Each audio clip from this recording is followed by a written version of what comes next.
പുത്തൂർ തെക്കുംപുറം കളരിയിൽ ക്ഷേത്രത്തിന് പടിഞ്ഞാറ് വശം ഞെരിഞ്ഞാമ്പിള്ളിൽ വീട്ടിൽ 75-കാരി ലക്ഷ്മിക്കുട്ടിയമ്മയാണ് കൊല്ലപ്പെട്ട നിലയിൽ കണ്ടെത്തിയത്. ഇവരുടെ ആഭരണങ്ങൾ കവർച്ച ചെയ്യപ്പെട്ട നിലയിലാണ്.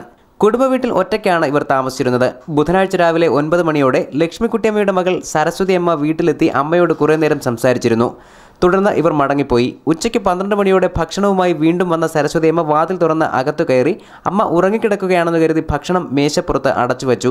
തുടർന്ന് വിളിച്ചുണർത്താൻ ശ്രമിച്ചപ്പോഴാണ് തലയിൽ നിന്ന് രക്തം വാർന്ന് അബോധാവസ്ഥയിലാണെന്ന് മനസ്സിലാക്കിയത്.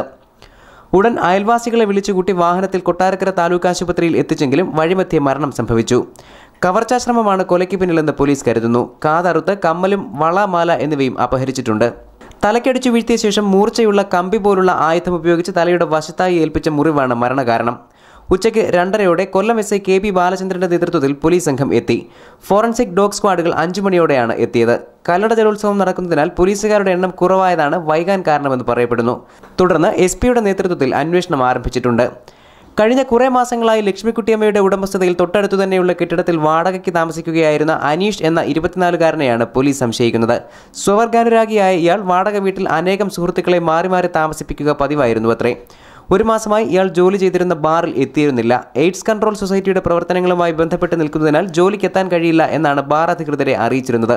കഴിഞ്ഞ ദിവസം രാത്രി ഇയാളോടൊപ്പം സതീശൻ എന്ന സുഹൃത്തും ഉണ്ടായിരുന്നു. സംഭവശേഷം ഇവരെ കാണാനില്ല.